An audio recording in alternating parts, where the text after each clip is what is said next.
Welcome back to the show. As you can see today, we're going to be going over the GMT800 Cadillac Escalade, one of the most iconic SUVs from the early 2000s. We'll go over all its accolades and whatnot in a second. But as you can see, timeless design. This one is on spinners, which is funny. I don't remember the last time I saw spinners. In fact, I'm more of a fan of floaters, if you know what those are. They're the wheels that never move, as opposed to spinners. But yeah, as you can see, this pretty much gives you the idea of what we're going to be going over today. This is actually really really good value, this SUV. So, oh, this music's kind of intense. Alright, I want a new song. Anyway, while people roll in, we're just going to watch some B-roll as usual. If you're new here, what we do is first we look at some videos. Then we go over the features, options, and problems for the vehicle. And then finally, we will go over the ads. We'll use the options and information we learned from the features, options, and problems section to apply to the ad section and see what kind of deals we can get online. Hey, shout out to you, Claro. What is going on? It is all good, man. I completely understand. As you can see, this one is going to be the EXT, which is the truck version. There are three versions of the Escalade. You have the standard, you have the long wheelbase, and then you have the truck version. I guess you could consider them all trucks. However, this is a pickup version, I guess, with a really short bed. Some under the chassis view.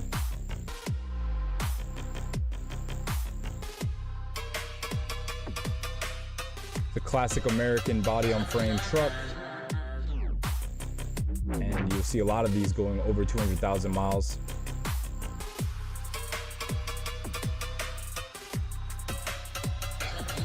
Oh, that's what's up, Claro. Shout out to you.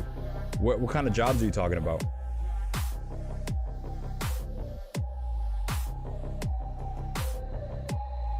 Yeah, as you can see, this one's very clean. Most of the ones you'll find online are going to be actually horrible. Let's be honest here, they're actually really in horrible condition. I try to find the best ads for you guys in terms of finding ones that are decent and better, but most of the times these interiors are all torn up. Again, this is the early 2000s American GM product. The quality isn't too high. However, with the Cadillac Escalade, or the GMT800 specifically, they actually emphasize quality, and that is why you'll see a lot of these still on the road today, and a lot of people actually love the GMT800 platform, whether it be a Tahoe, Yukon, Suburban, Escalade. They're all really good platforms. I just like the Escalade better because it comes standard with all the luxury features. Plus, it's available with the 6.0 Vortec engine, the Vortec 6000, which is a great engine for these. It says cybersecurity analyst, SOC analyst, IT. Hey, shout out to you, man. That's great. That's amazing, actually. That's dope. See, a lot of people talk shit on college and whatnot, but, you know, it can get you places if you take it seriously. Anyway, this is probably one of the most iconic things about this car is me trying to customize this in Midnight Club 3 Dub Edition Remix. And so I just want to watch this real quick. I can actually make this a little bit faster, so it's not... Oh, this is 8 minutes long. Let's get that music back. Gosh, this music's trash. I don't want EDM. Alright, maybe we'll go back here. Can I speed this up even more? Nope, that's as fast as it goes. But yeah, if you guys remember this game, this was probably one of the best games of all time, and that is a fact. Better than Need for Speed. Midnight Club was way better than Need for Speed. It was way ahead of the game. They had the open map way before Need for Speed ever did. Plus, the customization was next level. After Midnight Club 3, Midnight Club 4, or whatever you want to call it, Midnight Club Los Angeles, just wasn't as good. You could not do nearly as much. I remember most of the exotic cars didn't even have any type of body kits or anything like that. It was pretty lame. But yeah, this was amazing. I wish I could play the Dub Edition songs, or the Midnight Club 3 songs, because that game literally had the best playlist out of any game ever. Yeah, exactly. They had so many brands on this. I remember, fun fact, they couldn't get Porsche to do a collaboration with them, so they just got Gambala to do it. And if you don't know what Gambala is, it's like a super high-end tuner for Porsche vehicles. And so all the Porsche vehicles on here were Gimbalas, even though, you know, they weren't. They were technically Porsches, and they put them in there to be Porsches, but they couldn't get that licensing deal. But yeah, as you can see, you can customize everything on this game. This isn't a game review, but I just want to show you guys what the whole essence of this car was. Where is he going? Oh, he's in Atlanta. I think it has a California plate. Whatever. You guys get the idea. Epic vehicle. Let's hear an exhaust. So they basically did a straight pipe. As you can see, they have an underbody dump right here. So please, if you can.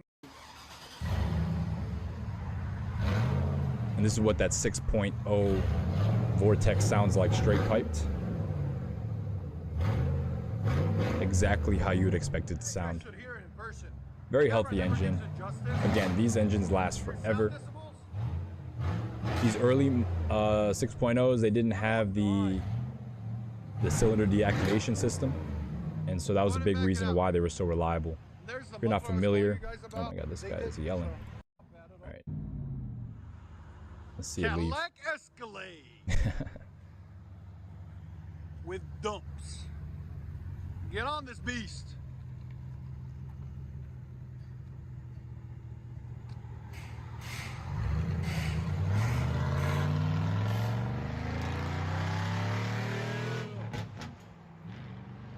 Yeah, that thing sounds nasty. Anyway, do I got any more? Nope, that's it for the videos. Let's get into the show. What is going on, y'all? On One Cars, back again with another car buyer's guide. As you can see, today we're going to be going over the GMT800 Cadillac Escalade, one of my favorites. I do like the GMT900 generation in terms of its looks and it's being a little bit more modern, but in terms of reliability and standing the test of time and just being a classic at this point, the GMT800 takes the cake. But before we get into all that, some quick announcements. If you haven't already, join my Discord. This is where I do all the announcements for the show. This is where we talk about cars. We got, you know, show your car. These people talking about cars and whatnot, what they have, what they're working on. It's a good community to join. Trying to grow it right now. We're at like around 22 members, 23 members, excuse me. So hit that link if you want to join. And there's an incentive for y'all. If you want to join, I'm doing a giveaway this Friday for $50. If you want to win $50 for free, all you got to do is join the Discord. This is where I pick the winners from, this list right here. Some criteria in order to qualify. You not only have to join the Discord, but you also have to like and comment on any video on the channel, as well as subscribing to the channel. Of course, 85% of you guys aren't subscribed, which is crazy to me. You guys just come in here, watch my stuff, and leave. Like, at least subscribe, or at least like the video or something. Comment. You can do that as well. But yeah. Those 4 things, and then finally sharing a video or a reel. My Instagram is in the description down below, so you can share my reels there if you want. But again, either share a video or a reel, and you'll be qualified to win the $50. And I will be doing the giveaway this Friday, so keep that in mind. You only have 4 days if you want to win $50. I've done it around 4 times so far. Many people from the chat have won, so shout out to everyone who's won so far.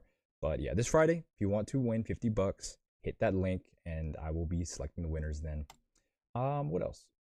Yeah, hope you guys had a great weekend. I had a great weekend, but we're back at it. New week. Monday is the best day of the week, of course, so let's get to it. So in terms of features, the GMT800 Escalade went from, let's see, let me get my notes up here. Went from 2002 to 2006, and it actually had a facelift in an interior facelift, excuse me, in 2003. So only 2002s have the old style interior. Just keep that in mind. The 2002s are probably going to be the least desirable out of all of them.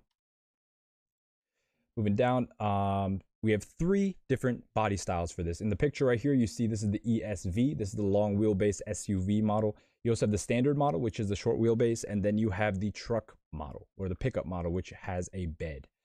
So 3 different models. You could either get the 5.3 liter LM7 V8. This made 285 horsepower for the first 2 model years, 2002, 2003, and 325 pound-feet of torque. For 2004 to 2005, it made 295 horsepower and 335 pound-feet of torque, so a little bit of a bump there. However, mid-year 2005, the 6-liter, which was available the entire model run, became standard. So the 6-liter from 2002 to 2006 makes 345 horsepower and This should be 80 pound-feet of torque, I believe. Actually, hold on. Let's actually clarify that just to make sure, because I believe it should be 380. Where is it at?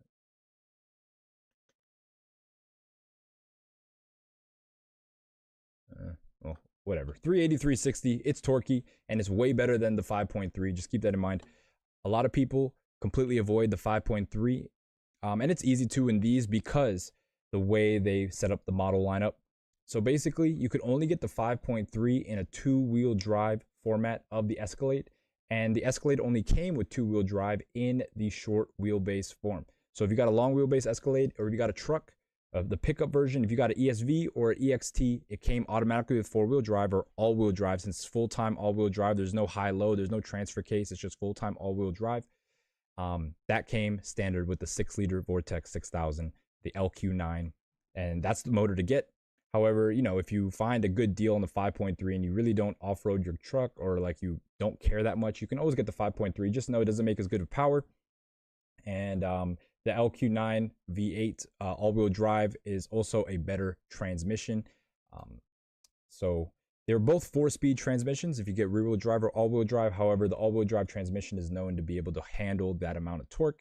However, you know, it has more torque than the 5.3. So people have debated whether or not the new transmission is more reliable because you have a torqueier motor but a more capable transmission. However, I would just say across the board, the all-wheel drive, I believe it's a 6L85E. I think, let me just make sure. Yeah, I think it is a 6L85 or 4L65. Man, I'm just messing up numbers today. 4L65E is going to be that all-wheel drive one, and the 4L60E is going to be the two-wheel drive one. The 65E is obviously a better transmission. It can handle more torque. This generation of Escalades is special because it was the generation right before they introduced cylinder deactivation. If you're not familiar with what cylinder deactivation is, so for a lot of GM vehicles and a lot of vehicles across the board from this time on, like 2007 on, they started to make the standard.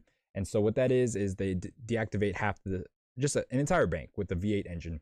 And this causes problems in the future because now you have one side of the engine which is running hot and one side which is running cold. Say you're on the highway, right? Because a lot of these, they spent a lot of time on the highways. These are road trip kings. Say you're on the highway, you're driving for like 4 hours, right? Cylinder deactivation is on, cruising, getting decent gas mileage. You stop, pull over, you know, use the bathroom, get some food, whatnot, get back on the highway. Now the car is running at all cylinders because you're accelerating to get back on the highway. That side is cold, that side is hot. The cold side is now being subjected to the same wear that the hot side is, but the cold side is still cold. So you get extra wear on the engine that way. You know, it ruins your valve train. It can ruin a lot of things. So this is one of the reasons why a lot of people like the GMT800, because it was a year or the generation before the cylinder deactivation became a thing. All 2006 models and half of 2005 models had the LQ9. So keep that in mind. Even the short wheelbase two-wheel drive version still had the LQ9 for 2005, like the later half of 2005 to 2006. So you might find some 2005s with the LQ9. You might find some with the LM7. So you have to really make sure you know when your build date was, but you can always just lift up the hood and see the engine itself.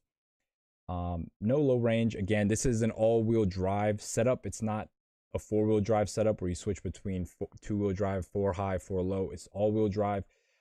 That, you know, a lot of people complain about that simply because you don't have the option to turn off your 4-wheel drive. So you're kind of getting worse gas mileage at all times. Plus, not having the 4 high and 4 low just kind of limits this off-road ability, this car's off-road ability. However, I do want to say that these cars aren't terrible off-road.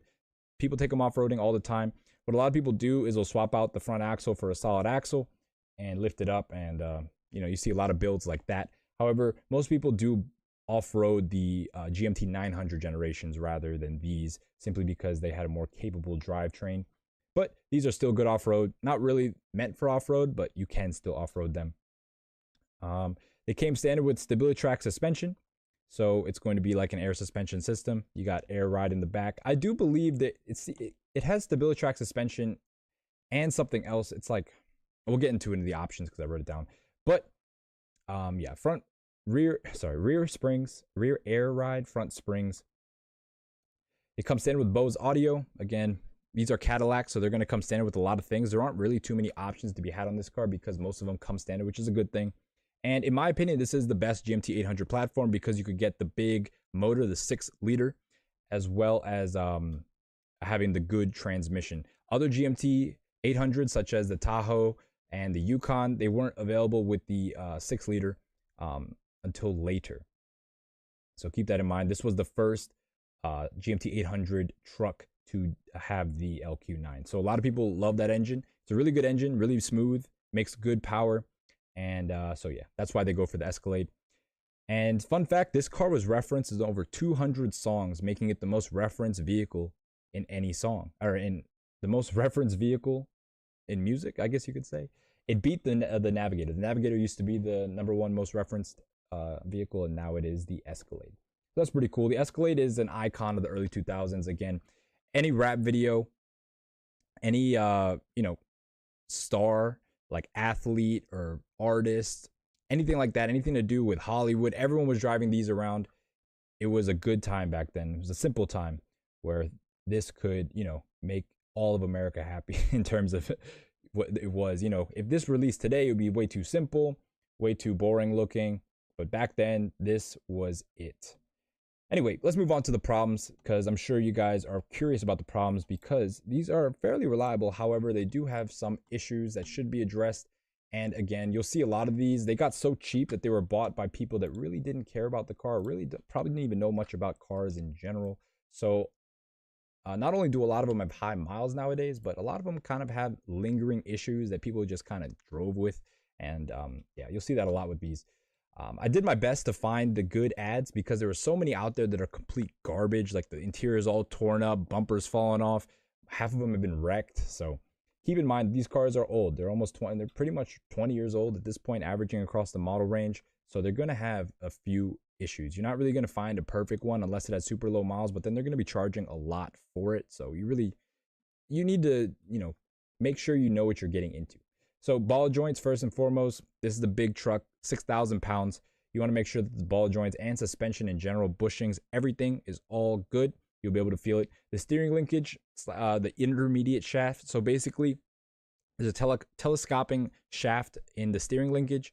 And because one side of the mechanism is attached to the car and one side is attached to the axle, they don't move the same. So there could be some movement or play, or even some noise, or even some feeling in your steering wheel. So that is your steering linkage. You want to make sure you get that taken care of. Stepper motors in the gauge cluster go out. So basically your gauges stop working in these cars. Bulbs as well. So the lights stop working as well. So if you have any of your gauges that aren't working, you can always swap out the gauge or fix the stepper motor itself. Blend door for passenger / rear heat goes out. So basically in these cars, they have dual zone or tri-zone climate control. And so you have your rear climate control and you have your front and passenger climate control. The blend door, which basically sends the blend of hot and cold air, gets stuck either one way or the other. So just keep that in mind. If one area of the car, one zone is just blowing all hot or all cold, it probably means that your blend door is stuck. That's what the blend door is. It changes the ratio between hot and cold air. So that can get stuck. Corroding brake line and fuel lines, keep that in mind as well. Again, this is just an old car problem. You want to make sure your brake lines and your fuel lines are good, especially your fuel, well, both of them really. You really need both. Hydro boost, or ABS, they call it hydro boost for some reason. The sensors are located in 2 front wheels, and basically with corrosion, the sensors, the way they seat on the wheel hub, they get pushed out because of the corrosion. It's very strange, but that slight change in the distance from where it's supposed to be reading basically throws off your ABS. It thinks that they're 2 different speeds, and so when you're coming to a stop, maybe like 5 miles per hour and below, you'll feel the ABS come on, and that means your ABS is having issues. You want to check those 2 sensors on each wheel. You also have all-wheel drive. For the all-wheel drive models, you have front diff issues. The front diffs aren't as strong as the rear diffs, and they tend to eat themselves. So keep that in mind for the all-wheel drive vehicle. Just make sure that it sounds good and it drives right. You don't feel any type of binding when you're hitting the gas, or it just sounds. It doesn't sound like it's crunching or anything like that. Especially when you're making turns, sharp turns, you want to make sure that you're not hearing anything. You also have issues with stuck transmission valves. Again, this is one of the better there's 2 options for the transmissions. The 65 is going to be a little bit better than the 60. However, they're both of the same generation. So Stuck transmission valves. If your car is stuck in gear or any gear or won't change gears, you're probably running into this issue. Blown auto ride shocks. So again, the rear air shocks can blow. Same thing with the compressor. The compressor can be faulty, whether that's leaking through the lines or it's not turning on or whatnot, or not turning off. These are all issues to have. Oil leaks from cooler. So your oil, you want to check oil leaks in general, not just from the cooler, but from your valve covers, from your oil pan, from your head gasket. Just make sure that the oil is in your motor. These are simple engines. You know, they're push rod 6-liter V8s. Old school. You're not really going to run into too many complicated issues with these, and that's one of the reasons why they last so long. But keep in mind, just leaks, standard stuff like that, make sure that you get that taken care of. Power steering pump failure as well. So in terms of accessories, they're probably all going to fail at some point. Again, this is an American car from the early 2000s. It's not going to be the highest of quality, even though they really tried hard with this one. They're still going to, you know, the parts have like a 50,000 mile lifespan, right? Headlines, aspirate. I'm not really too sure what this is. I meant to, whatever. Anyway, up to 2004 uses a clutch actuated fan. So the fan is actuated by a clutch, and that can fail. 2005 and 2006, they use a electric fan. A lot of people, they upgrade the clutch fan to an electric fan. It's a really simple upgrade. You just get like an aftermarket harness and change some pins around, and then you can actually just wire in your electric fan to the clutch fan's harness. So it's pretty easy, just to make sure it's matching the radiator size. So I believe on the smaller motors, it came with a smaller radiator. On the big ones, it came with a bigger radiator. Just make sure you have the bigger radiator. O2 sensors, there's 4 of them. There's 2 before the cats and 2 post cats. Usually it's going to be the 2 before the cats that cause problems. So check those if you have any sort of running or idling or acceleration issues. It could be your O2 sensors. Make sure you check the ones before the cats. The ones after the cats, they can go bad. They will throw a code, but they won't affect drivability. The ones before the cats will. So make sure those are good first. Knock sensors, of course, you know, they're located in the regular place. Knock sensors are right underneath the intake in the V of the engine, really hard to reach. So the knock sensors, it changes the, basically it adjusts the timing a little bit for your engine. And so if your knock sensors are bad, you're probably not going to get the best fuel economy, but you're still going to be able to drive your car. You're going to have your check engine light, but it's still going to drive like 80% fine. So keep that in mind. If you're getting bad fuel economy, which these get horrible fuel economy, by the way, like if you want to baby it, you're probably going to average 16, but you know, in the city around 10, 12, maybe if you're like driving not in traffic all day, but in the city, not on the highway, probably like 12 miles to the gallon. So if you're getting pretty bad gas mileage, like under 10, and you have your check engine light, check for the codes. It's probably going to be your knock sensors or your O2 sensors. Oil pressure sensors as well. So the oil pressure sensor, it has an oil pressure gauge on the dash. So if that gauge is not reading right, it could either be the gauge is busted or it's faulty, or your oil pressure sensor isn't working. There's ways to test this. You can test the oil pressure at the sensor itself, or you can test it at the oil filter with the oil pressure oil pressure tester, I guess you could call it that.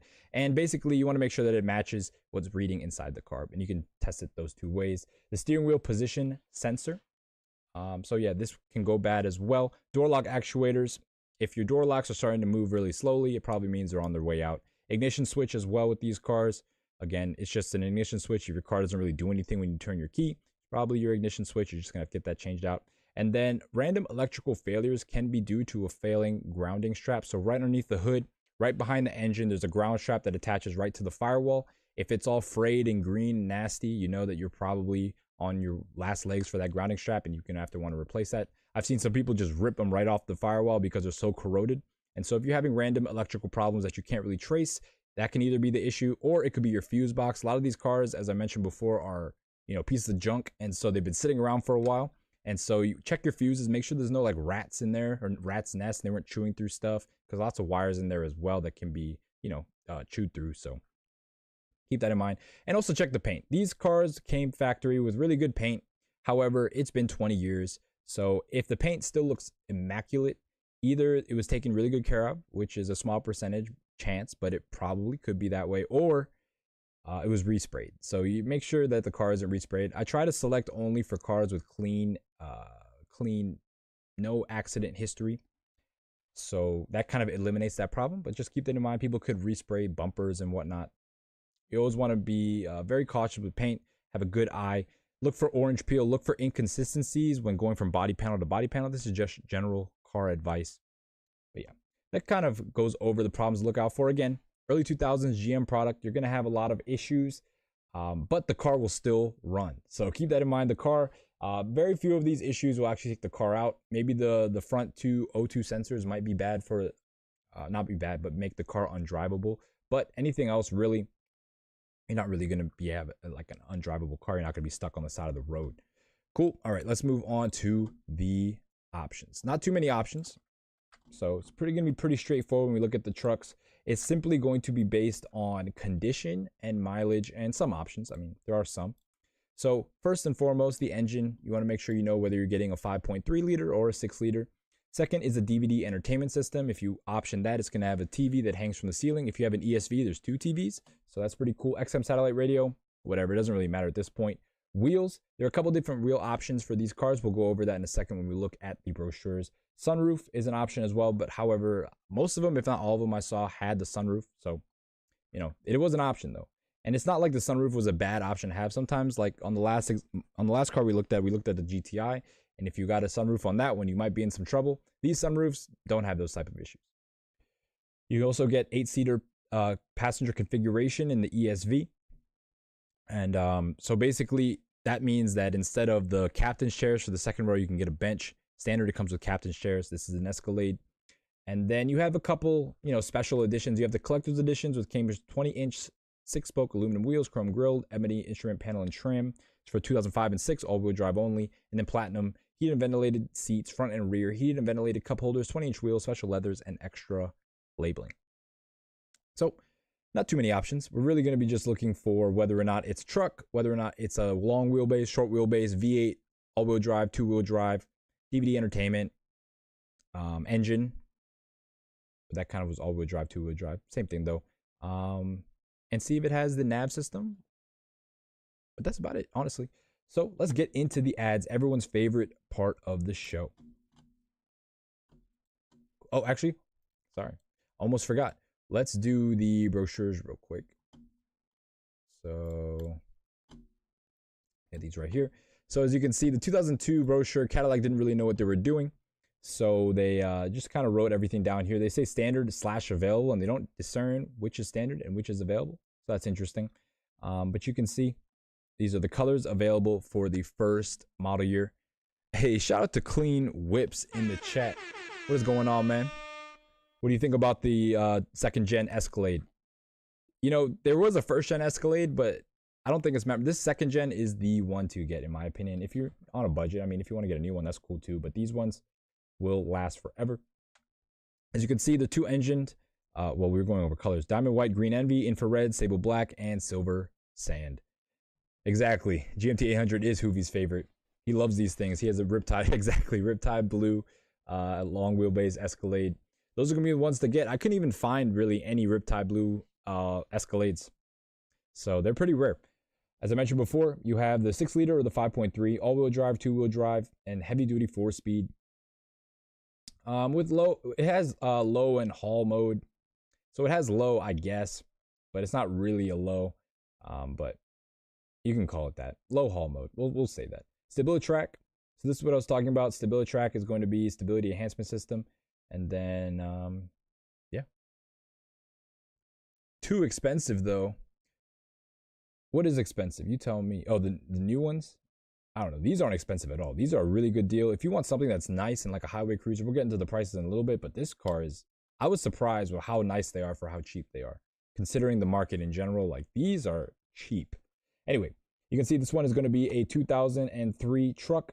So the EXT, you can see they finally started to get it together in 2003, listing stuff as optional or standard. Yeah, you guys missed the first video I showed. The first video was spinners, a Cadillac Escalade on spinners. As you can see, they added some colors but got rid of the red.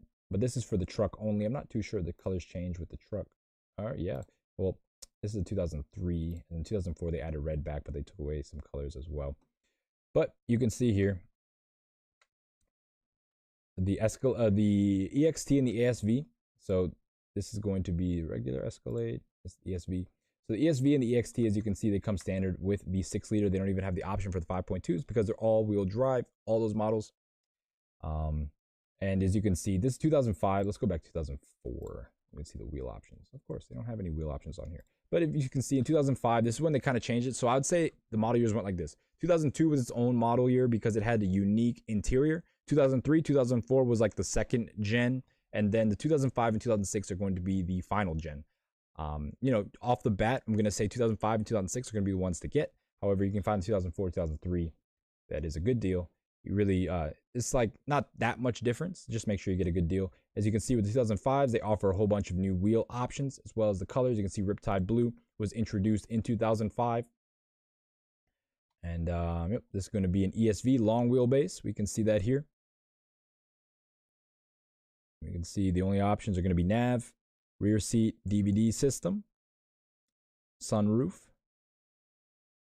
and that's it. So as you can see, not too many options with these. But again, we're going to just be focusing on body style, engine, drive, and overall condition, mileage included. And this is going to be your last model year, 2006. As you can see, they got rid of some of the wheel options. However, the colors pretty much stay the same. But yeah, let's see. One more thing. I'm just trying to yeah, all the trailing equipment and stuff is standard on these cars. So whenever someone says they have the tow package on an Escalade, just know they're BSing you. All of them have the tow package. Yep, you can see, same thing. Then truck, same thing. You can see this is a more official document with more information. We can get more pictures, more of a feel of the cars. You can see only one interior color on this, which is pretty interesting. I rarely ever see that ever as a thing. Only one interior color option. No. Do not read pre-approved.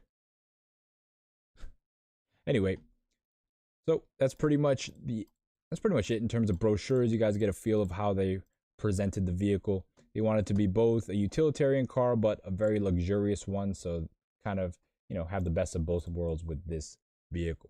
What are you guys saying in the chat? He said, I would be interested in pricing on these. Last time I looked, it was 10 grand plus trucks and they are not worth that much. Yeah. I mean, we're going to look at a bunch. I can assure you they're way under 10 grand. But yeah, let's get to it. So, let's see, where was I at here? Actually, let me make sure these ads are all reset because I always forget to do that. We're starting off on like a picture of the steering wheel or something. I start off on an exterior picture. All right, almost there, almost there. All right, cool. So moving on to our first example. This one, I don't even know if it's a clean title, honestly. I just saw it and it was an early model EXT. So this is what it is. You can see it has a ton of miles, but we're going to start off small with these. 2002 EXT, price is firm, cash only, cash only, cash only. Anything else? Lowered 2 inches. Okay, so it's not just messed up. Fully loaded, makes more oil pressure than any LS I've ever owned. Okay. Brand new brakes, clean title. Okay, cool. So let's take a look. We can see some dents on the outside, and again, it's lowered, so not too sure about that. The bodywork is not in the best condition, probably like a 4 out of 10. Headlights foggy, very typical in these cars. Yeah, 286. This one's really expensive, really high mileage. But the reason why I chose it is because for 286, the interior is actually in really good shape. Not even a single tear on the seat, which is pretty cool. But as you can see, this is the old style interior. You can see the buttons aren't mounted on the actual wheel itself. They're like off to the side. You also have an older style gauge cluster, but that's pretty much the extent of the differences. But, even though it's only that, I still wouldn't get a 2002. However, this is a 2002 EXT with 286,000 miles, and it looks actually in pretty clean condition for the mileage. You can see this one. I mean, it's supposed to have a 6.0, and it does, but the engine cover is a little bit different on the 2002s. Well, actually, no. Usually they say Vortec right here and not Cadillac, so not really too sure. But again, this is a 2002, so it might be a little bit different. This one, it's overall in really good condition for what it is. Very clean. It's just the bodywork is not that great. You got some scuffs here. You got some dings here. And plus, I'm not a big fan of the car sitting 2 inches lower. But whatever. Clean title. I'd say for me, he's saying cash only, price is firm. But for me, I'd be willing to go up to $3,500 for this vehicle right here. $3,500 if you put some stock suspension in there. I mean, like, as long as it's good mechanically, like you're at a pretty good starting point. This interior is really nice compared to what we usually see for these types of vehicles. Anyway, moving on to our next example, we have a 2003. This one only has 107,000 miles. This one also has the 6-liter and all-wheel drive, obviously, because it has a 6-liter. We can see this one looks pretty nice. The paint looks a little bit cloudy. I'm not sure if it's been resprayed, but it does have a clean title. You can see no tears on the interior on this one either. I try to pick interiors with no tears because most of them do have tears, but this one has only 107,000 miles, so it should look a little bit cleaner. You can see the gauge cluster is a little bit different in terms of the font and the style, and also the buttons are located on the steering wheel stocks itself. But other than that, pretty much, the same. This one you can see has an aftermarket sound system or aftermarket head unit. Pretty standard on these. If you didn't get nav, that's what probably people did. But yeah, as we can see, no rear DVD entertainment, but it does have the sunroof, and it is very, very clean. This is actually a really good example, in my opinion, of something to get into if you want a nice, clean, low-mile Escalade. This one also has the 6-liter. And Clean Whip said, hopefully your rear main seal is done with that at 286. Yeah, I mean, hopefully everything is done at that point. Honestly, that's the only reason why I would buy a car with that many miles, is if everything was already done and it was in really good condition mechanically. This one, I mean, says it runs and drives great. He didn't really talk about any of the problems, which is, it's not a big deal, but just know that you're probably running into some of those in the future, especially because it only has 107,000 miles. So probably not everything was replaced. $7,900 for this one they're asking. I mean, that's closer, I guess. It is low miles. It's probably one of the cheaper low mile examples we'll see, but it is a 2003. I'd say I'd be willing to go up to $6,000 for this one right here. I think $6,000 would be a good deal for a 107,000 mile Escalade. Again, these things run forever. They run super smooth. They're just really nice to drive. The seats are like couches. And so it's just a really, really good experience in terms of just really not putting much effort into the drive, honestly. These are highway monsters in terms of just eating up miles. Anyway, moving on to our next example. We have a 2003. This one has 202,000 miles. A lot of these are going to be in white, as you can see. These headlights look really nice. Not sure if they're aftermarket, but they do look good. Rust-free Florida SUV, cold AC, leather sunroof, blah, blah, blah, all that stuff. Pretty much standard. 2 previous owners. This one has the 6-liter. So we can see this one's on the small 17-inch wheels. Move on to the interior. Interior is looking clean already. You can see, I love it when people write these kind of descriptions. Like, this isn't the most detailed description. However, they do put, it make it easy to read. Also, the pictures of all the controls and all the buttons is also really nice to see. Good pictures here. This is how you should listen. Add no nav on this one. And no rear TV. However, it does have the sunroof. This is going to be your rear HVAC controls up here, which is pretty cool. But yeah, this one actually looks in really good condition for having 202,000 miles. Look at these back seats. They look pretty nice. This passenger seat looks a little worn. Driver's seat also a little bit worn. But again, 202,000 miles and no tears. That's pretty good by itself. This one, they're asking $6,000 for it. I'd say because it is a short wheelbase, all-wheel drive, 6-liter with 202,000 miles, I'd be willing to go up to $4,500 for this one. I think $4,500 for this, you can't go wrong. You can't go wrong. I think a lot of people knew about these cars, and then the GMT800 came out, and a lot of people like those better because overall they just appeal to more people in terms of being more modern, more sleek. But these, they're classics at this point. And I think $4,500 for this car, you can't go wrong. Moving on to our next example, we have another 2003. This one's going to be an ESV. As you can see, it's going to be a long wheelbase. That means it's automatically all-wheel drive. That means it's automatically the 6.0. So you already have the good drivetrain. We just got to make sure the condition is good on something like this before we, determine if it's a good deal. Already the passenger seat looks pretty good. Rear seats look good as well. You can see this is that rear bench. And even with the rear bench up, you have so much space in the trunk. These trucks are huge. No rear entertainment on this one, though. You can see this one. I don't believe this is a stock. I don't believe this is a stock nav system. I believe that is aftermarket. Let's see the controls back here. Rear heated seats as well. Those were standard on the ESV. I believe they were standard on everything but the EXT. So as you can see, this is a huge vehicle. And yeah, not much cosmetically wrong with it. You can see some scuffs in the bumper. But again, 122,000 miles. You're going to have something. You got some there as well. They want $6,800 for this one, listed 4 weeks ago. 122,000 miles. I mean, to be honest, it's an ESV. It doesn't have the entertainment, but it does have a sunroof. And I'm not sure about this screen, but we're going to say it's aftermarket. I'd be around, for this one being an ESV with 122,000 miles, I'd be around the $5,500 mark for this. This is what I would get, honestly. I get an ESV because if I'm going to get a truck this big, I might as well go all the way. And yeah, this thing is mean. When you see these going down the road, man. Yeah, the ESVs are nice. I think that's the way I would go. Anyway, moving on to our next example, we have another ESV. This one's going to be a 2004 with 199,000 miles. We can see V8 all-wheel drive. This one is going to have the 6-liter Vortec engine. And all-wheel drive, of course, DVD player, runs and drives well. AC could use a recharge. See, that's the problem with these cars, the AC system. You could either, your compressor could be dying. You could have a leak, or your condenser could be leaking as well. So they say it's the AC doesn't run very good. So you might as well, or you might have to get that checked out. You don't want to buy a car with bad AC and make the mistake like I did. Fun fact, quick story, I guess. I bought my most recent Lexus LS430, and it had like a little chirp in the serpentine belt, and I thought maybe it just needed a new belt.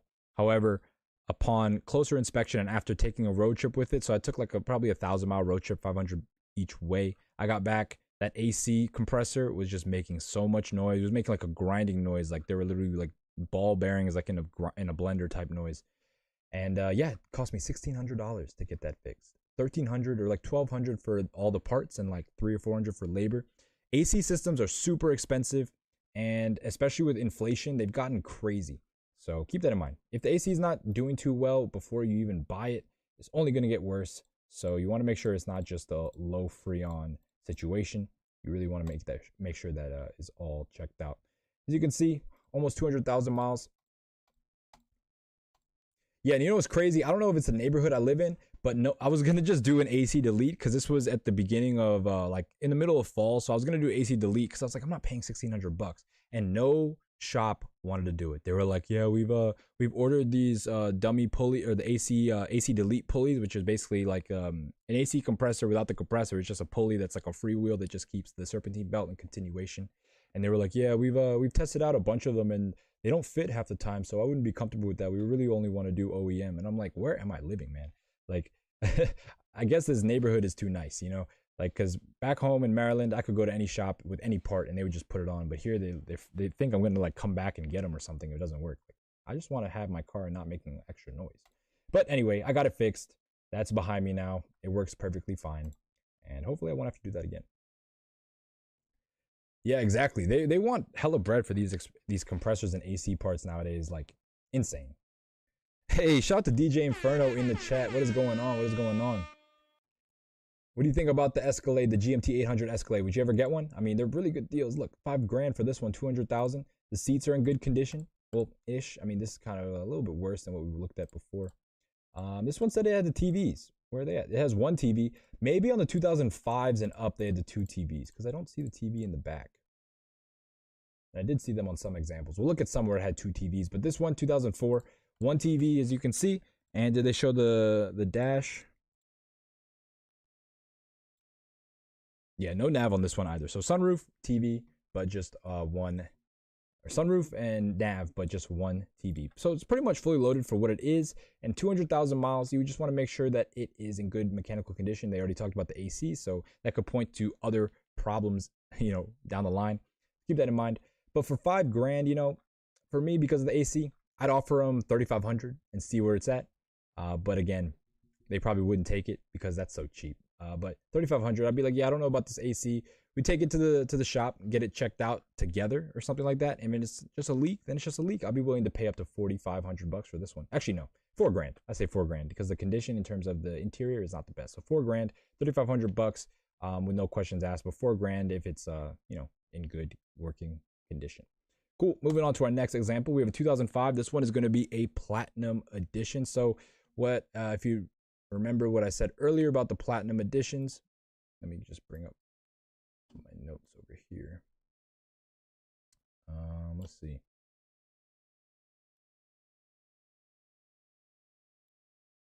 So in terms of the platinum editions, they came with heated and ventilated seats, front and rear, heated and ventilated cup holders, as well as 20-inch wheels and special leathers and extra labeling.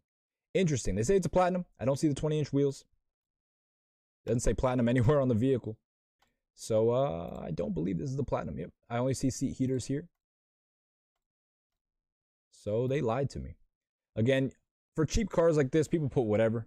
People aren't really paying attention because they don't really care that much. It's not worth that much. But this one being a 2005 ESV with 184,000 miles, it's in pretty good condition, even though it's not a platinum. They lied about that. No tears in the seats, just some wrinkles here and there. We have the TV system, so one TV here, and it is an ESV. Do we have nav? Did they show that at all? We do have the nav screen, so this is going to be that old school nav screen. I wish they show it in another angle so I could see the whole bezel. Anyway, this one is actually nice. The paint looks pretty nice. It's that like pearl paint. Looks really good. You can see pearl white, clean DVD, entertainment system, power sunroof, tow package, whatever. They all have the tow package. Keep that in mind. They all have the tow package.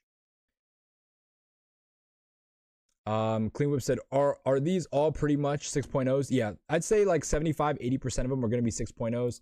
The only ones that are going to be the 5.3s are going to be the short wheelbase. So this is the long wheelbase. The short wheelbase rear wheel drives are going to be the 5.3s. However, that's only one way that comes. The vehicle comes in a lot of different ways. So you have the short wheelbase, rear wheel drive, that's the 5.3. The short wheelbase, all wheel drive is going to be 6.0. The ESV is going to be 6.0. The EXT is going to be 6.0. So 3 out of the 4 are going to be 6.0s.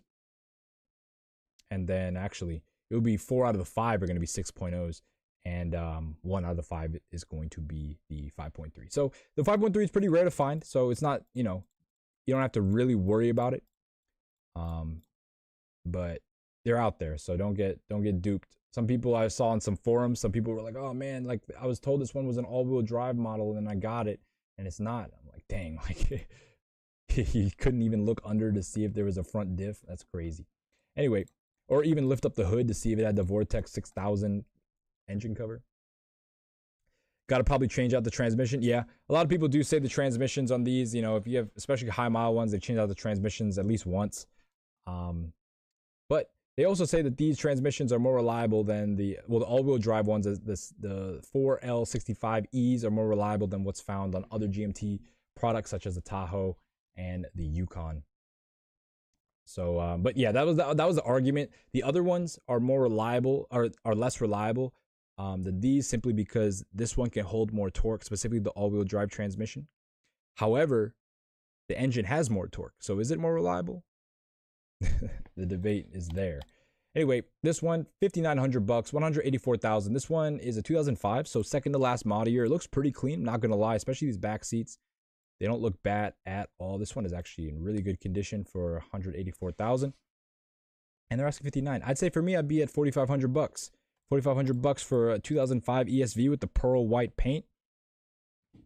Tires look good, rims look good as well. You really can't go wrong with something like this. I don't even see that much body damage on this, like any blemishes at all. This one's actually really, really clean.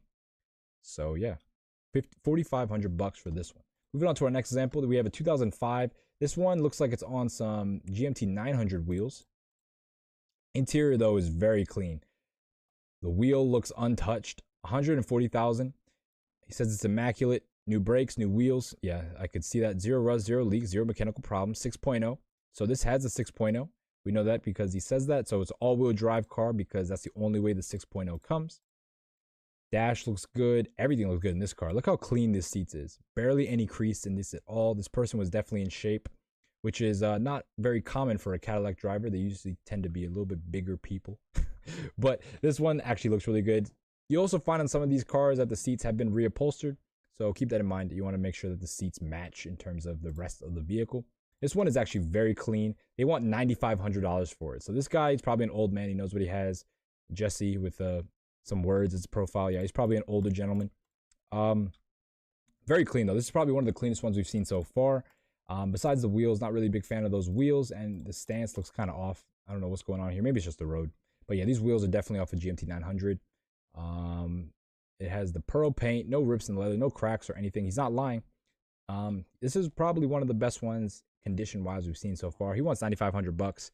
He knows what he has, but 95 is way too much. 140,000, maybe if it had under 100,000 miles and it was like a 2006 or something, but for 2005, 140,000 miles, 9,500 bucks, I'd be willing to go up to 6,500 bucks for this one simply because it is so clean.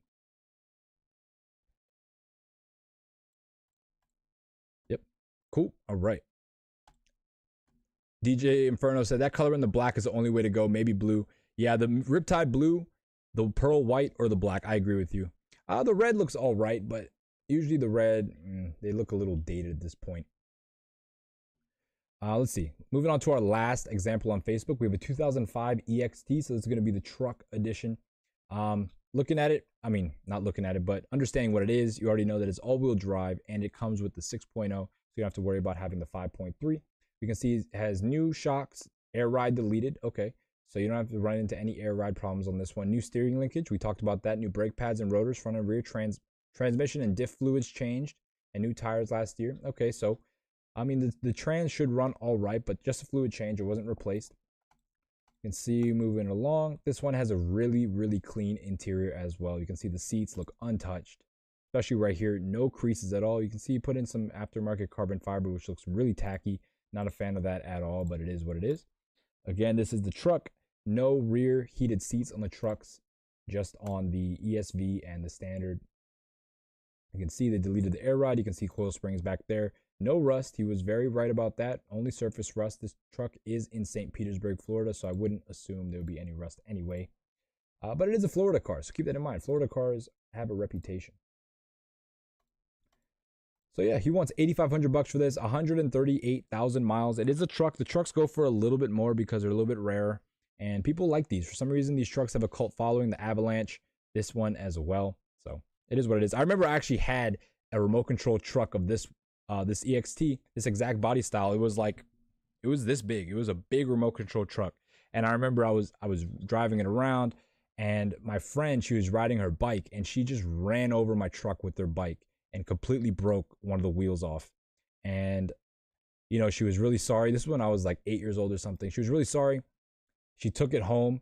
She tried to glue it back. It was never the same. The glue didn't work. The wheel would come off over and over, and I couldn't get the glue to work. It was really sad. I only had that truck for like a couple days.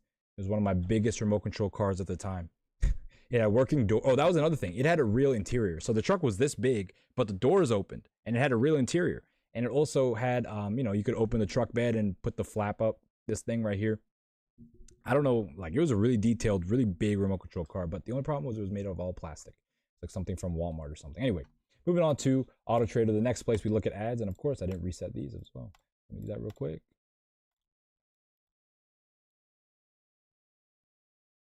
All right. So our first example here, we have a 2002 bad title Florida car. Does it say anything about the title? It says clean title, but Florida, as I was saying, you can never trust anything from Florida. You have to look at it yourself. Don't ever buy a car sight unseen in general, but especially not from Florida. Anyway, here we have our first example. This one is going to have just under 100,000 miles. I know he's really trying to not drive it at this point just to keep it under 100. We can see this is a 2002. So let's take a closer look at that interior. We can see that wheel looks a lot older, and this tack right here has a different font. But other than that, it's pretty much the same. It's just a minor interior facelift in 2003. I just want to show you guys the 2002 just to, you know, emphasize the differences. You can see rear seat heat. Everything is pretty much standard on these trucks because they are Escalades. This is why if I was to get a GMT800, it would have to be an Escalade because they're nice and they have the big engine. Rear seats, everything looks good. You see the engine right there. So, I mean, it's clean. It is what it is. Black, 2002. I wouldn't get 2002. However, yeah, even for this price, good price, not really. $8,000 for under 100,000 mile 2002. I'd say for this, I'd be willing to go up to $6,000. I wouldn't really want to pay above $6,000 for a first model year. And this one is only $6,000 because the interior is not torn and it has 100,000 miles. Anything else, I would not pay anywhere close to that. Cool. Moving on to our next example, we have a 2003 EXT. So this is going to be the first year of the facelift, but because it's an EXT, it only comes in all-wheel drive, only has the 6.0. You think you think the Yukon Denali looks better? I'm going to challenge you on that.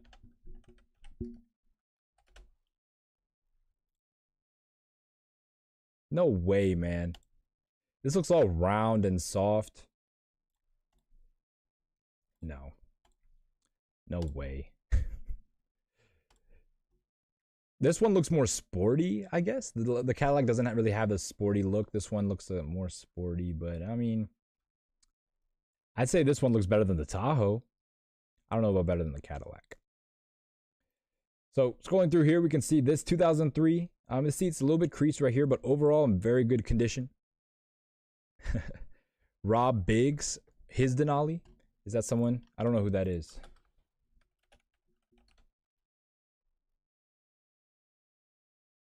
Who's Rob Biggs? From Rob and Big. I don't know who that is. Anyway, we'll figure that out. Look, going back to this. Yeah, you can see the new interior, the new wheel, the new gauge. You can see there's not that gray stripe that goes along the outside. Oh, Rob and Big. Okay. Yeah, I saw that. I saw that. We'll look at that. You see the gauge cluster. It doesn't have that thing going around the edge like on the 2002s. And also the wheel has the buttons on it. No nav on this one though. Nav, how about the sunroof? Does it show that? No sunroof option on this one either. So this is the first one we've seen without a sunroof. So 2003 EXT, no nav, no sunroof, no rear entertainment. So pretty much base, but it does come with the 6.0 and all-wheel drive. So it has the extra short bed. Yeah, the unusable bed. Not really too sure what people do with these beds. You saw rust? Oh, on this one? Oh, yep. Yep. I mean, there it is going to corrode. This is going to be probably the first place. Going to be your lower rocker panels right around your wheel arches. This wheel just kicks up the salt.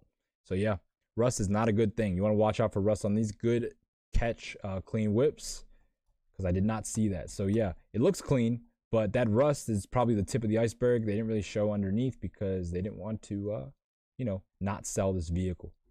So yeah, keeping in mind the rust, 93,000 miles, that's not good. Low miles with rust, that means it's been sitting somewhere for a while. $9,000 they're asking, no thanks. I'd say for me being this a 2003 without it doesn't even have a sunroof. It doesn't have nav, doesn't have the TVs, it has rust.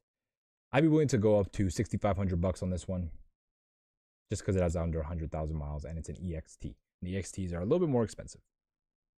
Midwest car, where is this located at? Does it say? Yep. Max, Indiana. Yeah. Definitely in a snowy place. So try to get your cars in the south, but don't get them in Florida. California is good. The desert areas are good as well because it's dry there. The southeast is going to be all right. Just know that the car probably live a little bit of a tougher life there because of the humidity, but it is still going to, not have as much rust, obviously, because it doesn't really snow down here. Anyway, moving on to our next example, we have a 2003 Cadillac Escalade all-wheel drive. Because it has the all-wheel drive, it means that it has the 6-liter. We can see here, seats look all right. These don't look bad at all. You just see some cracking, but no tears, so that's a good thing. No, actually, do they show the sunroof at all? We have the sunroof. We have a screen here, but I'm not sure if it's nav or not. It looks like an aftermarket. That looks like it says Alpine or something. So yeah, this one, yeah, I know. Finally, a black one, right? A lot of them have been white for some reason. Well, we got a black one there, but this one's also black. You can see this one. The pictures are nice, high quality. We can see it's a little dirty back here. Not too sure why they didn't clean that up for the photos. That looks horrible. Anyway, you can see another thing these trucks have. I forgot to mention they have a Bulgari clock, which is pretty cool. If you're not familiar with Bulgari, the designer brand, they have a clock right here that is Bulgari branded. They show it. No.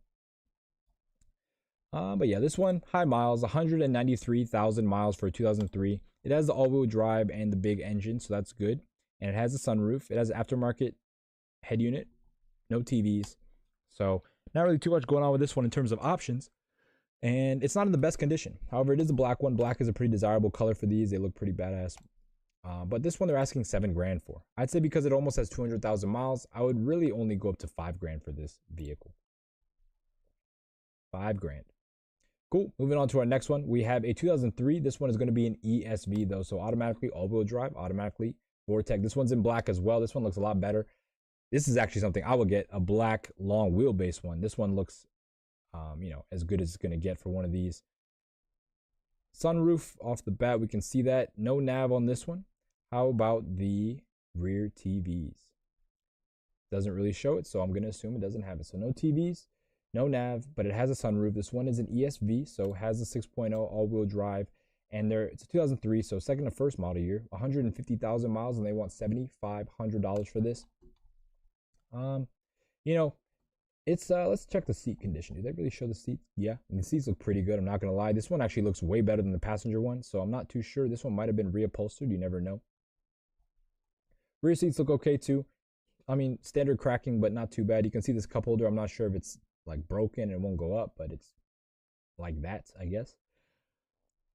But other than that, not really too much else to see on this one. $7,500, 150,000 miles. I'd say for having 150,000 miles and being an ESV, 2003 ESV, I'd be willing to go up to $5,500.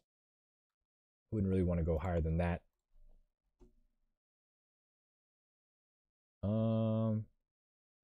Actually, yeah, 5,500 bucks for that one. I'd say like $5,000 for this one. Moving on to our next one, we have another black one. This one's gonna be all black, but they couldn't clean the headlights. This was the actual picture I used for the thumbnail, not because it was a good picture, but because most of the people who took pictures of these cars couldn't get a good high quality photo that's like high resolution where it gets bigger when I click on it. Most of them, they stayed the same size. And so yeah, that's why I used it. But yeah, you could clean these headlights for 20 bucks and they would look so nice.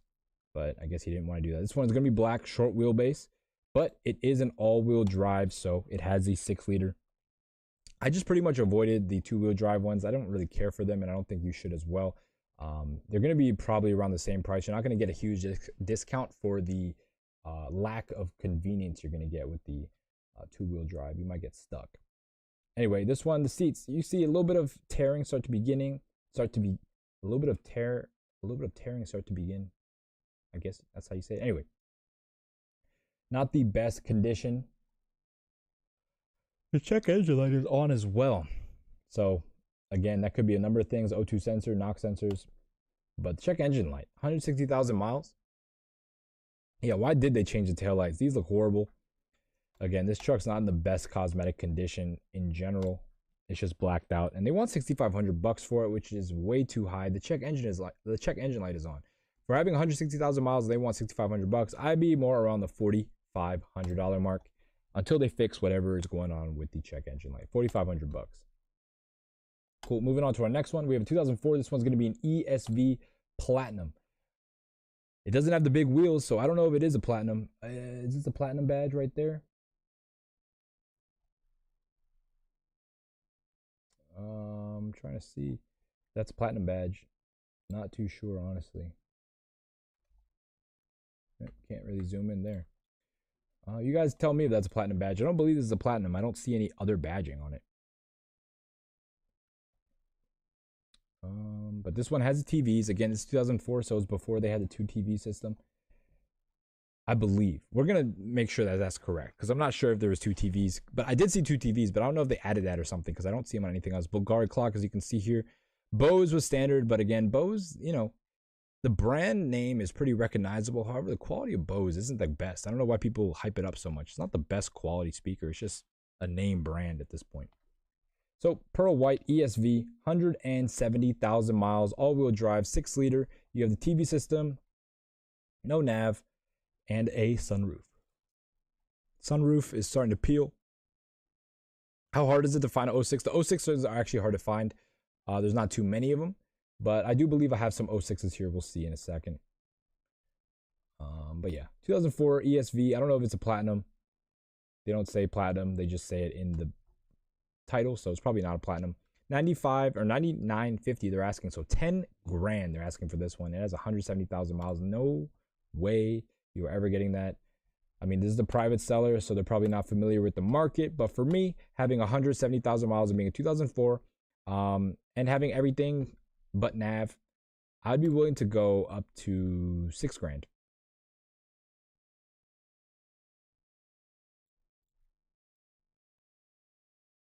Yep, 6 grand for this 2004. Cool. Moving on to our next one, we have a 2006. So last model year, this is what I was talking about. Clean whips. You said you told me they were high. I mean, you can get them for under 10 grand all day. You said 10 grand, so like I would not pay more than like 6 grand for one of these, and it would be really nice if I did. So here we have a last model year, but 14 grand they're asking. It's an EXT, so last model year EXTs are going to be pretty rare. As you can see, what do they have to say about it? Absolutely nothing. Anyway, let's move on to the pictures. Interior on this one is looking pretty good. Yeah, the Hoovy effect is a real thing. Yeah, it's crazy. You know what else is crazy? This is random, completely random, but Doug DeMuro has never done a review on the E63 BMW M6. And I think that has at least like a 20% effect on why the prices are so low on those cars.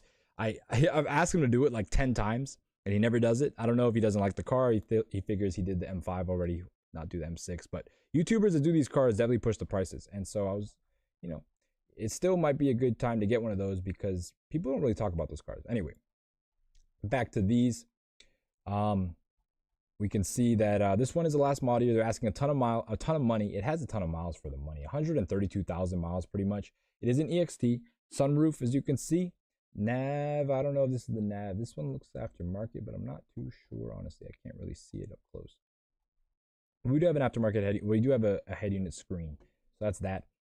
But yeah, it's an EXT. Last model year, 130,000 miles. For me, being a last model year EXT, I'd maybe price these around like 8,500 bucks. 8,500, 9 grand. If it was a little bit lower miles, but that's it. Last model year, they're going to be desirable for that reason alone. They're pretty much the same. 2006. Yeah, 15 grand is pretty crazy. I'd be like 8,500 bucks. Moving on to our next one. We have another 2006. This one is in a platinum edition, it says, but I don't believe them. I mean, it has the big wheels, so maybe a platinum. I don't see any platinum badges though. See, look, this one's a good price. I mean, the miles are pretty high, but it is a 2006 and it's a long wheelbase and it looks pretty clean up front. It has big wheels. Does it say platinum right here? It does say platinum. Finally, a true platinum. They weren't lying to me. Well, hopefully. Let's take a look at the interior. Let me take a look actually. Let's see the door panel. Yep, a little bit. Let's look at this ESB door panel real quick. Yeah, we can see the different door panel on the platinum. It has a little bit more flair, a little bit more style. The wheels also, it looks a little bit darker. This looks a little bit more black. But as you can see, the seat has some wear and tear, but it's not the worst. This is a platinum, so maybe that's why. This one has the double screens, as you can see. Maybe that's a platinum thing, or maybe it might be a 2005 plus thing. I'm not really too sure, but I knew I saw the double screens. As you can see here, double screens in this platinum. This is probably the one to get, honestly. 2006, 208,000 miles. So you know it's had some repairs. It couldn't last this long with looking this clean. And it's a platinum, so hopefully the guy knew what he had and he took care of it. We can see stock nav screen right here. The TVs, sunroof, fully loaded. I mean, it is a platinum. It's going to also have the heated and cooled cup holders as well, along with the heated and cooled seats, as you can see right here. So lots of cool stuff, only available on the platinum. 208,000 miles, and they want 7 grand for this one. I'd say, I mean, it's a platinum, so it does get a little bit of bump in price. They are pretty rare. I'd be willing to go up to 6 grand. But I'd start off way lower, start around 5, maybe 4,500, and see what he says. But 6 grand is where I'd cap at, because I think, you know, this would be a pretty good example of something to get, honestly. If I were to get one, this would be it. High mile, last model year, rare spec. You don't like the long wheelbase? I like the long wheelbase. I think it's just a lot meaner, and you can do a lot more with it in terms of you can take out the rear seats completely, and you can have like a whole, like, you could sleep back there. Hey, shout out to Beyond the, that's, I can't even read, man. Beyond the Lens Productions. Okay, there we go. Beyond the Lens Productions. Shout out to you, man. Haven't seen you before. At least I don't remember, but welcome. And yeah, this one is still one of my favorite SUVs as well. The value is a big part of this. I know it's not the most luxurious. It's an American SUV from the early 2000s. However, for 6 grand, you're getting a full-size SUV, 6-liter Vortec, all-wheel drive. You get the double screens. You get heated and cooled front and rear seats. Heated and cooled cup holders, like a Bulgari clock. What else can you get for 6 grand? This one is probably one of the best deals we've seen so far, in my opinion. That contingent on the fact that it is maintained properly. This one also is in Minneapolis or Minneapolis. I don't know how to pronounce this. Minneapolis. Oh, Minneapolis. It's not Minneapolis. It's Minneapolis. So very cold area up there. This one, you know, these pictures aren't the best, and it is a black car, so it's hard to see. But rust will gather around here, and of course the underneath. So if you were to look at this one, definitely take a look. You can see the picture was taken in the snow, so you probably find a little bit of rust there. You can see rust on the trailer hitch anyway, so this one might be a rusty car. That might be why it's so cheap, but no accidents or nothing reported. Yeah, rust is a thing, man. You got to make sure that the rust is good. I mean, as long as it's not eating through the frame, you can always like just sand it off and then you know, bed line the bottom. That's what I would do. It's a lot of work, but that'll ensure that you won't have any rust issues. The GMT800s, you know, they had rust issues. I remember my friend Greg, shout out to Greg, he had a GMT800 Silverado, and his was lifted. And I remember I looked underneath and it was just all rust. And he's like, yeah, I got to bed line it. And then like a couple weeks later, he had it all bed lined. He did it himself with a paintbrush. And I was like, dang, like that must have been a ton of work. But yeah. Exactly, yeah. You got to get them undercoated, exactly, Beyond the Lens. Exactly. My friend did it himself. It was really messy. Anyway, moving on to our last example, we have a 2006. Well, last example on Auto Trader. We still have car gurus. We have a 2006 here. They changed out the headlights, which look not the best. I mean, they're black lens lights. I mean, they would probably look better on a black car, but they put them on this. We can see this one also says pinstripe. This one is also a 6-liter. So I thought I had a 5.3 liter. I thought I had a 5.3 liter example in Auto Trader, but I guess it must not have been an accident-free car. Anyway, looking at this one, we can see this is 2006. So last model year, you can see they didn't have the rear entertainment package. However, they put in the screens. So you can kind of consider that. However, you know, it's not factory, so it's not really worth anything technically, but it's all up to you. Not too many pictures on this one. I do believe this is the stock head unit, but I can't really tell. It has a sunroof. So actually, maybe not. This one might be aftermarket. Well, let's take a look at this one. Yeah, definitely aftermarket. Aftermarket head unit, so no nav on this one. And no rear entertainment package. But we do have TVs in the headrest. We have some chrome stuff. You got, you know, the window or the rain guards or whatever you want to call them. Yeah, this is a horrible way to inspect a car. I agree. I don't like it at all. That's why I'm like stumbling for words here. I'm like, it's not really, it doesn't look good. It's clean. Like the condition is clean, but whoever did this, whoever put these wheels on the headlights, they really had no taste. Anyway, $6,900, 142,000 miles. So this is actually a lower mile, well, lower-ish compared to the rest of the ones we see online. 142 is not too bad. 6,900 is not too bad. However, the way it sits, I'd be more around the $5,000 mark. Yeah, it doesn't have nav. It doesn't have the entertainment. And I know those really don't matter in 2024. However, I priced the cars how they came from the factory, okay? So if they had options from the factory, they're going to get a higher value. And this one doesn't. And that's simply for the reason when you go on and sell the car, you can use those as selling points. But yeah, for this one, $5,000. Cool. Moving on to our next example. And the final place we look at ads, Car Gurus. We have our first example here. It's going to be a 2004. I believe all these are going to be 2004 and up. Yep.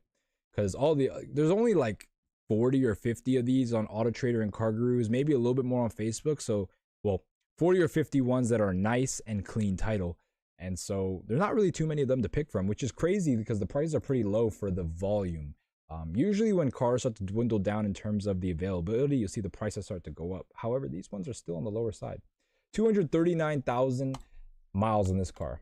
So high miles, very high miles. However, the interior has no tears. Well, maybe there might be slightly tears, but this is a high mile example. You know, you can live with a little bit of creasing on the seats.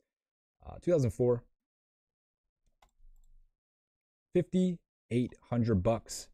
Ton of miles though, so this is way too high for the amount of miles. However, the interior is pretty clean. You can see it also has the DVD system as well as, and a sunroof. That's pretty much it.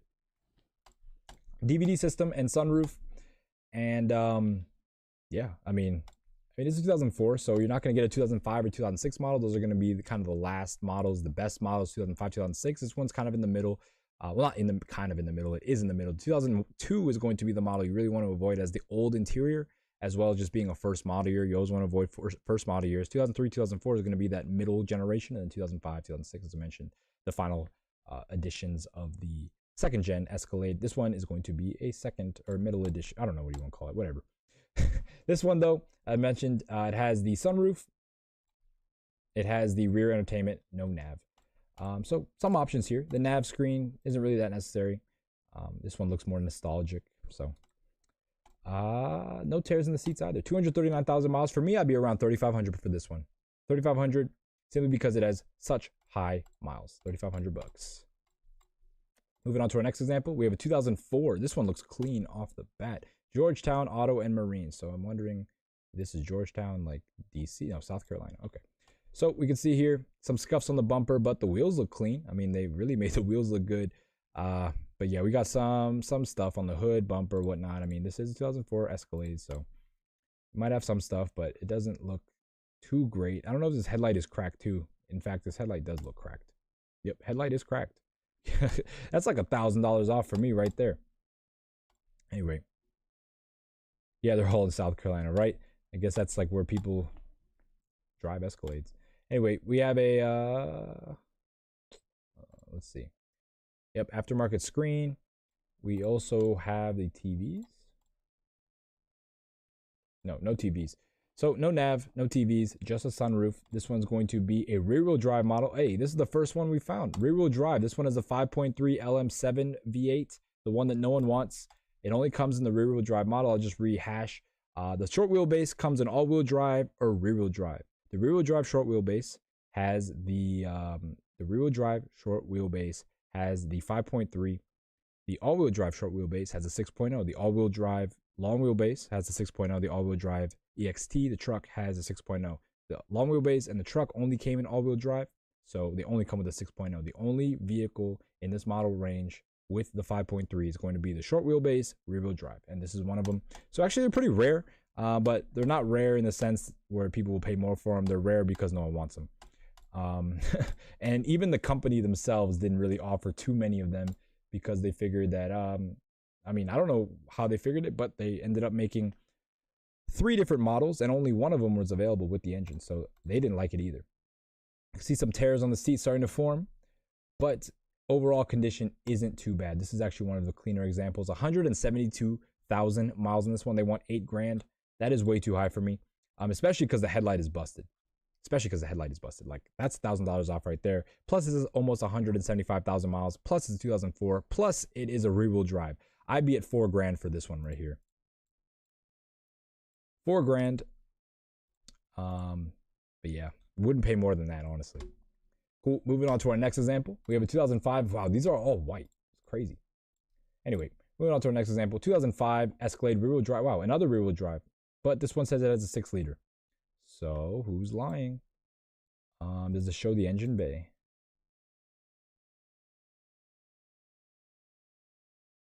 Nope, it is a 6-liter. I don't know why. Oh, sorry. This is a 2005. So I forgot to mention. Well, I mentioned in the beginning of the show, but I forgot to say just now. Halfway through 2005, they made the 6-liter the standard engine. They just dropped the 5.3 altogether. So this is one of those with rear-wheel drive and a 5.3. So pretty rare setup for these cars, honestly. You have the 6.0 and rear-wheel drive. You know, some people would like that. If some people, you know, if someone wanted one of these to just cruise around in, maybe they wanted a rear-wheel drive so they could, you know, drift a little bit if they wanted to. I don't know. Maybe go to some takeovers and do some donuts and some lights. Plus, the rear-wheel drive is going to get better gas mileage, of course. It's probably a little bit faster as well. It's a little bit lighter. But, I mean, I'm just trying to justify getting a 6-liter rear-wheel drive car. Anyway, this one is at 191,000 miles. They want $7,000 for it. No price analysis yet because there really aren't too many of these 6-liter rear-wheel drives running around. Exactly, the drag pack Escalade. This is the one to get. The high-performance Escalade, the one to race, the one to, you know, throw a supercharger on and take to the drag strip. For me, because it has almost 200,000 miles and it's still a rear-wheel drive, I'm going to evaluate it based on the market and not me being an enthusiast. I'll put this at around 5,500 bucks.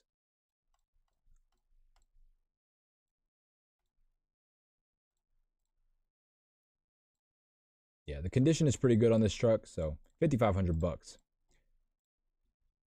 Yeah, exactly. That's why when I was looking at videos, a lot of them were LSX or twin turbo, and they were at the drag strip, and they were beating a lot of trucks.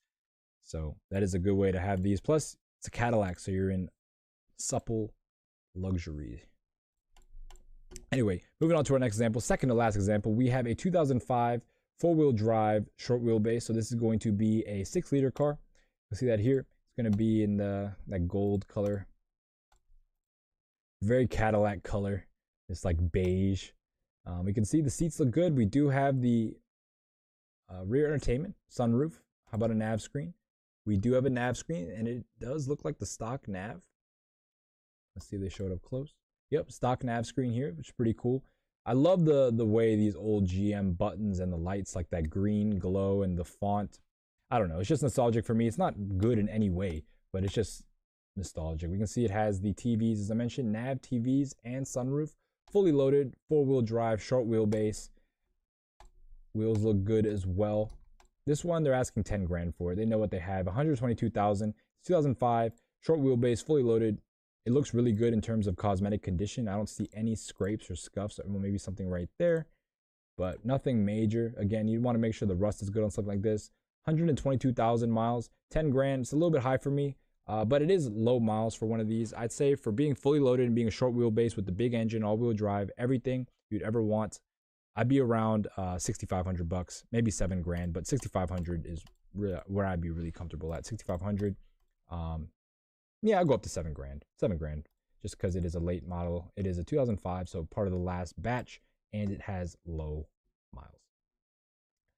Cool, and moving on to our final example. We have a 2005 Escalade. This one is going to be 4-wheel drive as well, so it's going to have the 6-liter. Not too many pictures on this one. I just like this one because, well, I don't know. I looked at it very briefly, and I thought it had some like old school like white line tires. However, it only has one tire with white lines, so I'm not sure what's going on. If that's just like a reflection or something, I don't know. Anyway, this one looks pretty clean for what it is as well. I mean, it's 2005. How many miles did it have? 189, so not the lowest amount of miles, but not the highest. You can see some wear, some creases and whatnot. No TV. Sunroof, I think.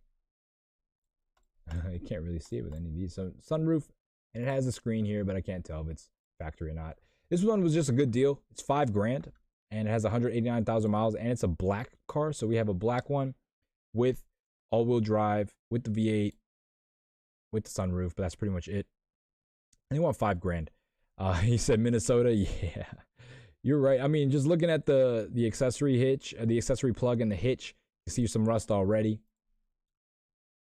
But yeah, with one of these, any GMT800, Tahoe, Suburban, Silverado, Yukon, Cadillac, Escalade, always look underneath. And it's not too hard. These are trucks. You can just kind of look underneath. You don't have to put it on the lift or anything. You can pretty much see all you need to see when you just get under there. 5 grand they're asking for me. I'd say I'd be at I'd start off at like 3,500 for real. Like 3,500. Let's see if they bite. I go up to 4 grand, maybe 42, simply because it's a 2005. So cool. That wraps up the ads. Just summing it up, I'm just gonna go over the change of a model year real quick. 2002 was first when it was first released. Old interior. Highly recommend not going for the 2002. However, you can find one with a really good price and low miles. You know, go for it. 2003, 2004 is going to be that mid-range. It's going to have, some more standard stuff. It's going to have the new interior. However, it's not going to be as nice as the 2005, 2006. That's when they kind of made it a little bit nicer. And yeah, as I mentioned, 2005, 2006 is going to be the best ones. Those are the last final model years of the GMT800 Escalade. In terms of engines, you can get the 5.3 or the 6.0. The 5.3 is only going to come in the rear-wheel drive models. And the rear-wheel drive model, the only model that's rear-wheel drive is the short wheelbase. The 5.3s are hard to come by. And so if you want a 5.3, go for it. It's just going to have less power. People don't like them as much. And you'll probably get them for a little bit less, but most of them are going to be the 6.0s. I highly suggest getting 6.0. If you want a rear-wheel drive truck, but you also want the 6.0, get the 2005 and a half, later model year 2005s and 2006s, you can get a rear-wheel drive with the 6.0. That's going to be a cool one if you like racing or you want a more performance-oriented truck, lighter weight. You can go that route. In terms of options, really mainly 3 options: sunroof, nav, and DVD player. If you have a long wheelbase, you can also get a second row bench instead of the buckets, but people really just go for the buckets. It's a Cadillac, you want to be comfortable, and most of them are going to have the buckets. People didn't really get a second row or a second row bench for the long wheelbase unless they had like a bunch of kids or something. But usually a 7-seater was enough. You didn't need an 8-seater configuration. You also have the collector's edition and the platinum edition. We didn't find any collector's edition, but we looked at one platinum. Platinum is good. That one platinum we looked at, a highly, for me at least, I would highly consider looking at that truck. I'd want to see the rust underneath. It probably has a lot of rust. The picture's really taken in snow. So keep that in mind with these in general. GMT800 is going to have rust issues. If it is rusty, it's a ticking time bomb. You want to get that rust taken care of immediately. And by taking care of, I mean just getting an underline or underbody spray with like bed liner or some sort of, sealing spray, so you won't have any more rust. You'll know if it's too far gone if you can actually see holes in metal, like where metal used to be. If there's a hole, then you probably shouldn't buy that vehicle. You should probably avoid that one. In terms of the problems, I mentioned before, these trucks run forever. However, you can run these trucks forever with these problems. It will just be like a really bad running truck. However, it will stay running. So just because it runs doesn't mean it's problem free. You want to make sure you take care of all these problems right here. Starting first and foremost with suspension, obviously, and then you want to make sure it's running smoothly. Knock sensors, O2 sensors, and then you want to do the accessories. Make sure your power steering is good. Make sure your AC is good, stuff like that. But yeah, that pretty much covers it For me, I recommend getting a 2005 and up. That way, if you want to get rear wheel drive or all wheel drive, it doesn't matter. You still get the same 6.0. I recommend getting a platinum edition. It came with features that weren't available to any other edition or trim level for the Escalade. That comes with the heated and cooled seats, as well as the heated and cooled cup holders, as well as a double TVs. So that is a cool thing to get. But again, platinum edition is going to be pretty rare. It also comes with big wheels as well. So that's one I would get, platinum edition, personally. Try to find these for under 7 grand, y'all. Don't pay 10, 13 grand for one. You're going to be doing yourself a disservice, and you're going to be probably pretty pissed, because at that point, you can get a GMT900, and I get it, they're not as reliable technically, but if you get a lower mile one, you're probably going to be dealing with the same amount of problems as a higher mile GMT800 if you get a lower mile GMT900. And with the prices as low as they are, because people don't like the GMT900 simply because of the well, I mean, comparatively speaking, the prices are not as expensive as they should be because of the cylinder deactivation, and people just say the overall mechanical quality is not the same as a GMT 800. It's probably the same, honestly. It's just people like sticking with what they have. With the 800, also, it's easy to fix. That's a big thing about it. Parts are readily available. There are a ton of these, millions of these on the road, so you'll always be able to fix them. Also, fixing it itself in terms of labor is also really good. Everything is really accessible. A lot of space. Again, this is a big truck, so everything's out in the open. You can work on it. It's an easy to work on car. You won't be paying a lot for labor like you will be if you got like a European truck or something like that. So yeah, that pretty much wraps it up. Again, for me, I get a platinum edition. But yeah, that's just me. So if you guys have any more questions, I'm gonna find let me get my sheet real quick. Oh yeah. The Robin Big Denali. I don't even know what that is.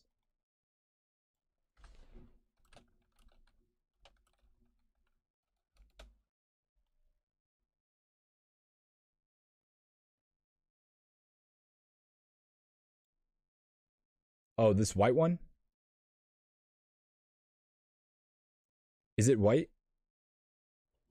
It looked like this. Because this is a GMT 900, I believe. Yeah, this one's a model year later. But I'm not sure if this is not a Denali either, so I don't know if this is the right one. The black one. This one right here. I mean, okay. I'm not gonna lie. You are right in the sense that an all black Denali. Well, this one is an 800, but I do like an all black Denali. I think an all black Denali looks pretty tough. I'm not gonna argue with you there. However, only all black. I think in general the Escalade looks a little bit better. However, an all black Denali, I know what you mean. These look really good. Yep, this one's an 800. This one's a 900. But yeah, all black Denalis. Let me just look that up. All black GMT.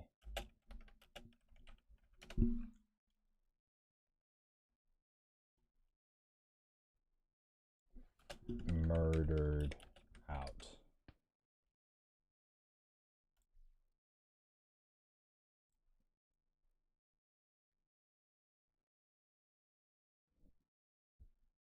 Yeah, I think I'm agreeing with you beyond the lens. I do agree. These do look good. I'm not gonna. They look better than what I thought earlier. Clean whips when I was looking at like a non-black Denali without a blacked out front end. I think those don't look as good. However, this blacked out front end looks very good on the Denali. On the Denalis, however, the Escalade in general looks better to me. That's just my opinion, though. Everyone has their opinions. And yeah, you can probably get it. Actually, let's look at a Denali real quick. See what prices they're going for. Let's see a 2006.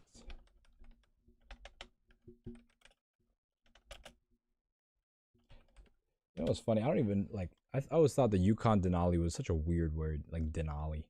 What kind of word is that? What does that even mean? Are they cheaper? I don't know, man. Look at this, a 2005 Denali Sport. They're asking Escalade prices, 13 grand. That's another thing. These are like the same price all the way around. Like honestly, this one's 18 grand. Is this like super customized? Oh, it's bagged. Okay, cool. I mean, this one has a whole custom interior, so this one is worth it, I guess. But you want to pay 20 grand for a Carolina squat truck? But yeah, I mean, I think they're around the same price, honestly, like across the board. Maybe $1,000 cheaper. They are cheaper. Or are you saying the no sir to that? I mean, this one looks nice. 8 grand. This one, the 2006. They are cheaper. You're right. You're right. You're right. They are cheaper because I'm looking at only like high model years, so they are a little bit cheaper. But I mean, they have all the same features, honestly. It's just your preference. I mean, it's all leather. It has a TV. It has bows. It has the wood grain. It has the same wheel. Yeah, so I mean, you could have it any way you want. This one looks nice, to be honest. Heater core is bypassed because the flapper motor is broke. So this is what I'm talking about. The blend doors. He calls them flapper motors, but the blend doors, they fail on these trucks. And he says it's only on AC. So he has that door just switched wide open to AC. But it's a Florida car. But yeah, I you make a good point. Clean whips. The Denali is, a good alternative as opposed to getting a Tahoe. So I'm just more of a Cadillac person myself. Anyway, that pretty much wraps it up. Give me 1 second. I'm gonna grab.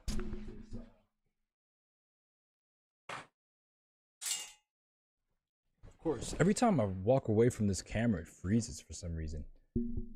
Anyway, just don't mind me. The camera is gonna unfreeze itself in a second. And yeah, the Carolina squat is funny. Like, the fact that people actually drive these around is so hilarious to me. It's like the equivalent of someone who drives a stance car. Honestly, that's in my mind, those are the same types of people. You'll see like some teen, and they just think it's the coolest thing ever. Anyway, in terms of truck or cars, I'm gonna do. I don't know what I'm gonna do tomorrow.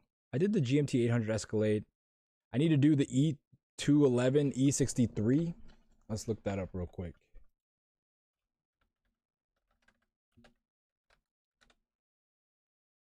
Yeah, you're right. I do. I did the E55, I believe, but the E63 is a much more obtainable car at this point. Yeah, you know what? I'll do that. I'll do that tomorrow for you, Cleve Whips. We'll get that done. W211 E63. I did the 212 and I did the W211 E55, I believe, but we'll do the I wrote E211. We'll do the E63 specifically because those started off a little bit later than the 55. Yeah, we'll get that done. Tomorrow we're gonna be doing the W211 E63.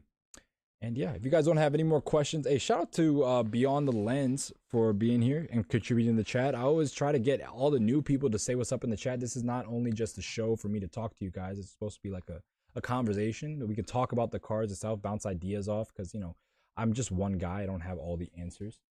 And often people who watch these types of videos know about these cars. So yeah, tomorrow we're going to be doing this E63, and that wraps it up today. I hope you guys enjoyed this. Hope you guys got a lot of info out of it. Hope you, if you're looking to buy one soon, I wish you the best of luck. Try to get the nicest one you can now that you know what options you can find. And yeah, shout out to everyone who participated in the chat today. Shout out to Beyond the Lens. Shout out to Clean Whips. Shout out to DJ Inferno. Shout out to Claro. Shout out to everyone. Shout out to the 10 people who are in here right now. If you haven't liked the video already, hit that like button. Let's get to 10 likes today. 10 likes is a good amount. We get to 10. Let's get to 15. Also, shout out to everyone who's been watching this weekend. My channel got a lot of views. Usually I do single digits in terms of subscribers on a daily basis. Like the most I ever got was like 6 or 7. This weekend I got like 20 subscribers in one day or something like that. So shout out to you guys. We hit the 1,400 goal. My goal was to have 1,400 before my birthday, which is May 5th. And, we got that way quicker than I thought it was going to be. So next goal is 1,500. Hopefully we can get it by May 5th. No, I'm joking. That's only 5 days away. 1,500 subscribers is the next goal. We're going to get there, though, eventually. Again, thank you guys for watching. Thank you guys for staying till the end of this video, all 10 of you guys. And I will see you tomorrow with the W211 E63 AMG. And as always, peace. Have a good one.